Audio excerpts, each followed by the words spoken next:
Did anyone see this tweet last night from Ian Abrahams about a takeover at Liverpool being completed? Yeah. So my sources are telling me tonight, this was last night, the Liverpool takeover is expected to be completed before Christmas and possibly by the end of the week. This is a guy who's worked in broadcasting media for 24 years now around football. And he's known as the Moose. He's known as the Moose, like, but it's a strange one, isn't it? I retweeted it last night saying, is it an international break or have I missed something? Because normally this type of shit pops up in international breaks, doesn't it? It's obvious. I think it's the Chinese Consortium that we spoke about a few months ago. I just wanted to know what everyone's general thoughts are, whether you think that this is going to happen. Because I personally don't think it will, but... I don't think it'll happen the way that it's being... I think calling it a takeover makes it sound like that's the end of... Everyone who's up there right now goes lock, stock, and these new and a whole new set of people come in.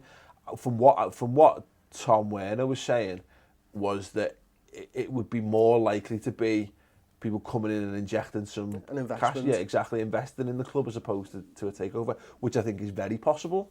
Particularly if they want to take the club on. So do you think this is almost sensationalist journalism then, just building it up for something that it's not quite? Maybe, yeah, but we've seen that. That's how that story's been getting reported for 6 months now, isn't it? Liverpool takeover. No one's really interested in the sensible response that FSG have posited to it. Like, so I don't know.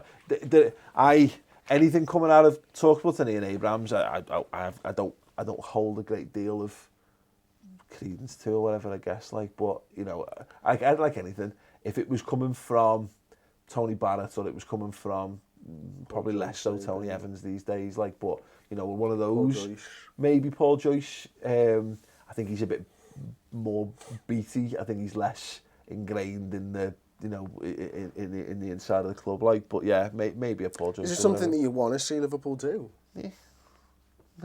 I don't see what. Sorry, John. I don't see what it does. I don't see unless they come in and go, oh, the extension of the Annie Road. Then yeah, fuck it, go ahead, just have it. You know, here you go. You know, make it fucking rain in the Liverpool boardroom. Or the, you know, but you can say what you want about financial fair play. It still does exist. And it's still there's still a limitation on how much you can do and whatever you can do. And I don't think we're looking at terms of personnel on the pitch. I don't see where it benefits us, because we're not going to go out and buy Benzema. It's not the way Liverpool are set up. What about you then, John? What do you think on it? No, I'm with Paul on this. I think if it is an investment thing, then fair enough. You know, if we sell like 30% or whatever of Liverpool's, then fair play. But I don't see a world where they come in and it actually benefits us anyway. Like, you could actually use the same Pulisic argument and say, well, it's away into China, but then do you really want the team going to China for pre-season and, you know what I mean, and doing mad things over there with promotion? So I don't know. I think the way the team's being built, it's being built on like a cost-effective way, and we're making profits in transfer windows and stuff. So I don't think the model is to come in and spend 60 million on like a Benzema and get them in. I can't see someone coming in and going, right, I want 30% of whatever you do, and here's 200 million to redevelop Annie Road. No, though. I mean, I'm playing devil's advocate here. I don't know whether I believe. Well, I don't. But there is an argument that we're falling massively behind in the Chinese market when you see Real Madrid are sending coaches over to China to start working in schools and stuff like that, and actually start developing the next batch of players as well. Do Real Madrid have Chinese owners? No, but they are utilising that market much better than us. And I think we could have a large groundswell in support from over there because of something like this. You know, and it could be that it might even be that we send another academy over there or something like that. We have that already, don't we? I'm pretty sure we've got. Yeah, but what Real Madrid are doing is they're actually going over and they've sent their own coaches over there, proper first team coaches, and they're starting to look for the next talented players. And it's not just about money for them. And I think that's a really something that we could probably learn and maybe put roots down. I like the way FSG run Liverpool. I really do. I actually enjoy the model. I think if we win a league title this way, that's a better way of winning a league title, and it's worth more than any other way. But I wouldn't put my nose up at it, is what I'm saying, because if it is investment and FSG deem it good investment, and I trust FSG, then you know what? I think it's silly to go, actually, no, we won't take your money. I think it's one of those things. I think the money thing, I think football's changed since Abramovich came in, and I know we've seen the Sheikh Mansour. I think the door almost not closed as such, but it's not in the same way. For a start, because the clubs that are above us are still, we're not going to be richer than Man City. We're not going to be richer than Man United. We're not going to be richer than Chelsea. We might be on a par with them at best. At very best, and you're not going to be richer than Man City, you know. And so, regardless of whether we have more money or not, we're still going to be fighting roughly in the same area of the table. Except we might be able to more on wages would be nice and what have you. But expedite a couple of transfer windows, or get your speed up through a couple of transfer windows, or something. If a fund is available, let's say it's 50 million quid for the sake of it, that Liverpool don't really have to do anything for, and it affords you to go a little stage further. Listen, that would be lovely, but again, I'm not, like we said, I'm not sure that I don't think we've got the manager for that. I don't think that's, you know what I mean? I'm not saying he would go, Incock would turn his nose up at the option to do it. I think having a little bit more financial help, but as we already saw this window, there was money there to spare. We probably could have spent another £20 million if we'd wanted to, but we didn't feel it was necessary. So that's the one. And the other thing is, look at the money thing. If having the most money was like, because I think a lot of people look and go, well, it'll catapult us somehow, or it'll make us closer. Man City have not dominated since they've come in, and they've got more money than anyone. They've got amazing players. They've now got the most amazing manager. And Pep might go on to the next 3 years to finally create them into the fucking world force that they should be.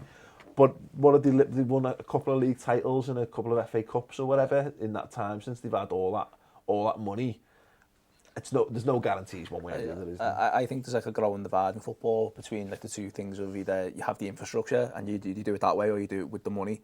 And I think the thing with like the Chinese markets and stuff, like we might be falling behind financially, but if we're winning league titles or with one of the best teams in England, they'll come to us anyway. And I think that's the best way to develop your fan base. Like you hear about Madrid going and doing these things and putting people out there to get to like develop kids.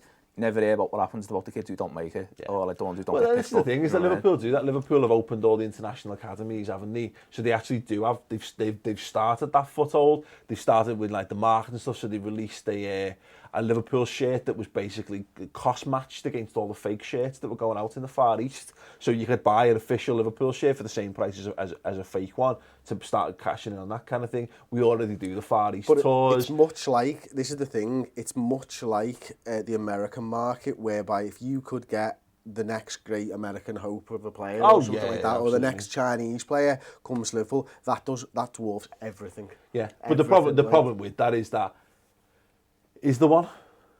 Well, there will be. But I think I truly believe they'll win a World Cup in the next 20 years. Yeah.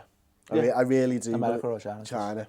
I think China will win a World Cup in the next 20 odd years. Yeah. Like, no, really maybe. Do, like. But again, it's one of those things, isn't it? Is that, do you need to be getting that, finding that player that, if you've got the financial clout for it, you just wait till they emerge and buy them. You know what I mean? That's the point, isn't it? We wouldn't do that in Europe. Why would we do that in the Far East? Yeah. Well, no, I suppose. Well, we do to some extent, don't we? You know, we don't go out and sign world-class players now from Europe. Not world class. But you wouldn't wait till they were 26. What I mean is that player's going to emerge, and they're going to emerge at 16 or 17 or 18. There's going to be one, or there'll be a collection of those players, and we just need to be one of the teams that buy one of those. Lads, and I think that's made much easier if you do have a part of your club that is kind of owned. Maybe, yeah. You know, they've got a reason to maybe go to you, and a following that's already in their country as well. I think, you know, I don't fully agree with it. I don't understand the terms. I don't think it will happen.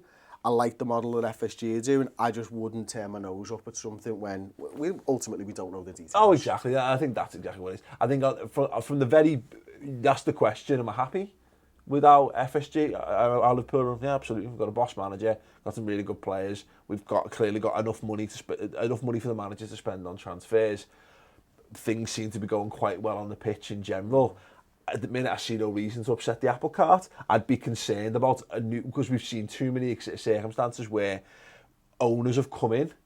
We've had fucking owners come in. We've had a set of owners come in who were horrendous for the football club, and we've seen it. We saw it at Man City. We saw it at We've seen it at Cardiff. We've seen it at Hull. We've seen it we've seen it at football clubs all over the world. That you be careful what you wish for sometimes. That and I think we've got a lot of people have got short memories, haven't they, when it comes to footy, and that it's like stick or twist. I think we're on like 16 at the minute. 16 or 17. I think things are good. We could fucking twist and end up with the absolute fucking perfect solution, or we could go fucking bust. Right, everyone, I hope you enjoyed that free clip from this week's Reds Transfer Roundup show. We're doing the show every single week till the end of the transfer window closing. Get involved on the redmentv.com. It's completely free for the first month. Click that wonderful little graphic there and take yourselves there and be better human beings.